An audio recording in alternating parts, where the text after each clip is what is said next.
আপনি কেন নির্বাচন দিবেন? আপনি তো নির্বাচন দেবার ইচ্ছা আছে কিনা জানি না। এই কারণে আপনার মতো মানুষ বলতে পারে যে কি নির্বাচনের নাম যারা মুখে আনবে, আরে বাপরে বাপ, এত বড় অধ্যত্ত, এত বড় কথা, ছোট মুখে বড় কথা। 3 দিন রাজনীতি করেন না, আপনি সব দীর্ঘদিনের পোরখা রাজনৈতিক নেতৃত্ব, দেশের মানুষকে বঞ্চিত করে আপনি বিচার করে ফেলবেন, আপনি একটা বিরাট একটা কিছু ডন হয়ে গেছে। এইসব মানে বালখিল্যতা আর শিশু সুলভ কথাবার্তা বাংলাদেশের মানুষ গ্রহণ করে না। নির্বাচনের পথ মানে আমি তুমি দামি মামি স্বামী, এই পথ না। এই নির্বাচন না, রাতে নির্বাচন না। নির্বাচন যেই নির্বাচনে মানুষের আকাঙ্ক্ষার বাস্তবায়ন হবে, মানুষ নিঃসঙ্গ চিত্তে নির্ভীক ভাবে ভোট দিতে পারবে। এবারও ভোট দিবে এবং পরের যে নির্বাচনে ওই নির্বাচনেও সেইভাবে যাতে মানুষ করতে পারে, সেই পথে কি ব্যারিকেড আছে সেই পথগুলো আপনি পরিষ্কার করেন। সব সংস্কার আপনার কাজ না, এটাই হলো আমার মোটা দাগে বক্তব্য। এর বাইরে যারা বলে তাদের ফলাফল আছে, তাদের ধান্দা বিকের আছে, তাদের অসৎ উদ্দেশ্য আছে। নিশ্চয়ই তারেক রহমান দেশে ফিরবেন, না ফিরবেন এরকম তো কোনো কারণ নাই। তারেক রহমান ইচ্ছা করে ওখানে বসে আছেন সেরকম কোনো ব্যাপার না। এটা পার্টি তারেক রহমানের একারও ব্যাপার না। তার মা এখনো চিকিৎসাধীন আছে, ওইখানে অবস্থায় চিকিৎসাধীন অবস্থায় আছে, একটা দুর্বিষহ অবস্থা গিয়েছে, সেটা একটা বাস্তবতা। আর একটা বাস্তবতা, দলের নীতি নির্ধারকদের নানান ধরনের মানে চিন্তা চেতনা আলোচনার ব্যাপার আছে। উনি কখন ফিরবেন, তার নিরাপত্তার বিষয় কি হবে না হবে, এই পরিবেশ আছে কিনা সামগ্রিক বাস্তবতায়, বা গভর্নমেন্ট তার ওনাকে নিরাপত্তাটা কিভাবে দিবেন, সেই বিষয়গুলো কিন্তু আছে এখানে।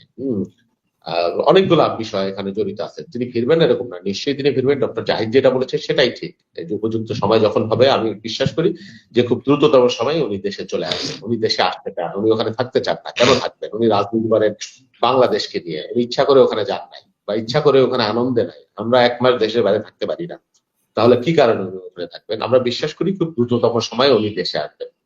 এটা গেল একটা। আর কি সার্জিসের বিষয়, যেটা আক্রমণ ছাত্রদলকে, এগুলো তো নতুন না। প্রোপাগান্ডা ছাত্রদলের বিরুদ্ধে যেভাবে শুরু হয়েছে, বাপরে বাপ, এটা তো ভয়ঙ্কর। অনলাইন আর ফেসবুকে আপনি যদি ঢুকেন, হ্যাঁ, চক্র তৈরি করা হয়েছে, হাজার হাজার ফেসবুক আইডি তৈরি করা হয়েছে, মানে একেবারে উদর পিন্টু উদর ঘাড়ে সাজিয়ে গুজিয়ে কেষ্ট বেটাই চোর, যা কিছু যেখানে ঘটবে কেষ্ট বেটাই চোর। সার্জিসের উপরে হামলার যে বিষয়টা, আমি কিছু খবর নেবার চেষ্টা করলাম, ছাত্রদলের প্রেস রিলিজ দেখলাম, ওখানে রাত 10টার সময় উনি গিয়েছেন বসুন্ধরায়।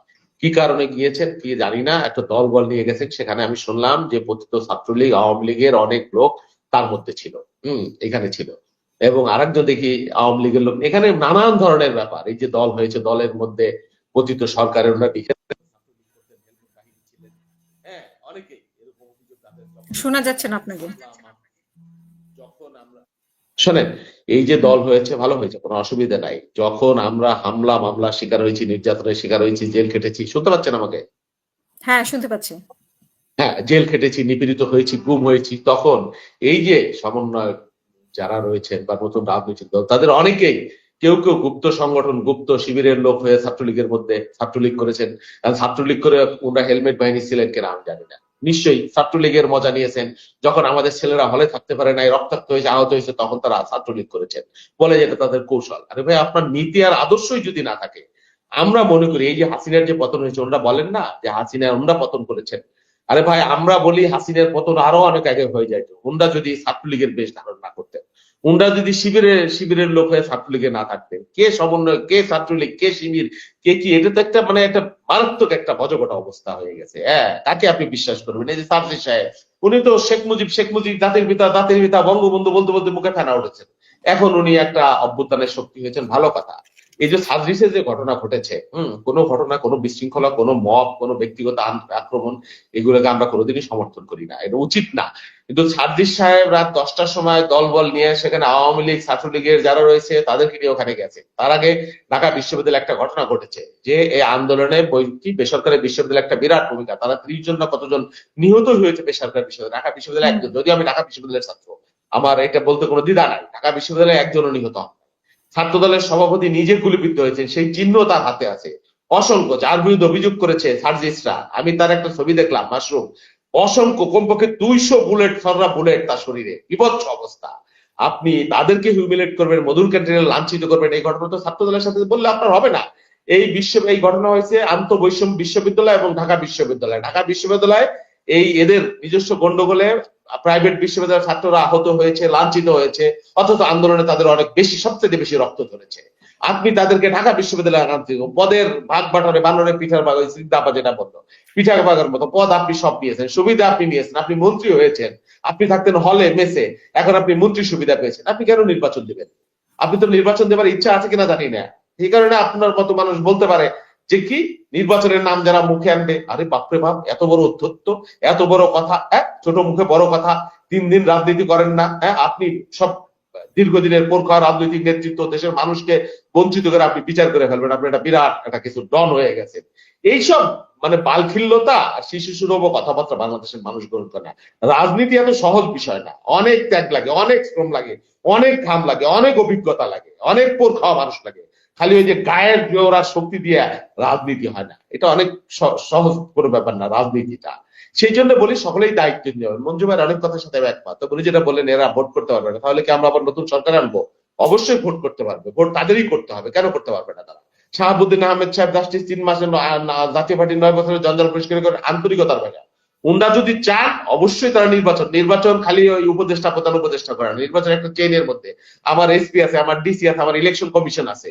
আমি বিশ্বাস করি ওনারা যদি চায় আগামী 3 থেকে 4 মাসের মধ্যে নির্বাচন করা সম্ভব, এবং সবচাইতে গ্রহণযোগ্য নির্বাচন করা সম্ভব।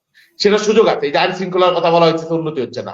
আইন শৃঙ্খলা ওই যে কি বলে না, ভাইস ভার্সা, যুক্তিবিদ্যা বলে কি, গরু ঘাস খায় মানুষ গরু খায়, ওরকম বিষয় না। আইন শৃঙ্খলা বলেন যাই বলেন, সবকিছু আপনি মানুষ যখন দেখবেন নির্বাচনের ডামাডোল শুরু হয়ে যাবে, সব ভেসে যাবে আপনি দেখবেন।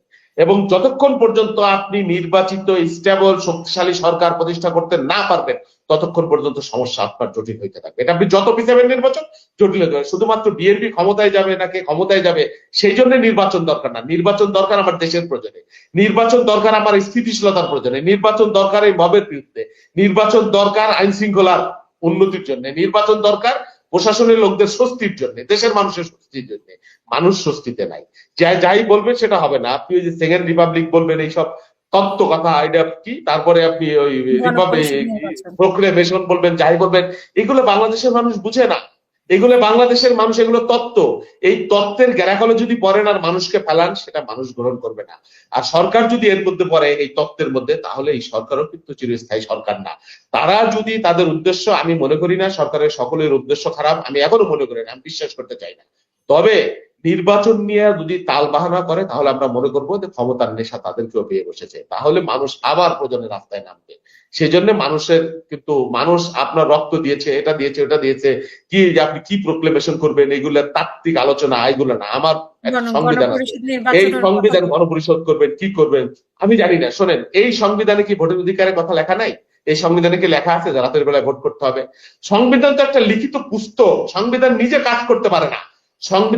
সংবিধান অনুযায়ী মানুষকে কাজ করতে হয়, স্টেক হোল্ডার যারা দায়িত্বশীল যারা, তাদেরকে কাজ করতে হয়। হ্যাঁ, এই সংবিধানের মধ্যে অনেক গণবিরোধী বাস্তবতা আছে, যেমন একটা আমরা ঠিক করেছি, এটা গুরুত্বপূর্ণ, অনেক বেশি গুরুত্বপূর্ণ, সেটা হলো কেয়ারটেকারের প্রভিশন তারা ডিসলভ করে দিয়েছে, সেটা আমরা পুনঃস্থাপিত অলরেডি করে ফেলেছি। এটা আমি মনে করি এটা সংস্কারের যে কথা আপনারা বলেন, এটা সংস্কারের 70% অর্জন আমাদের হয়ে গেছে।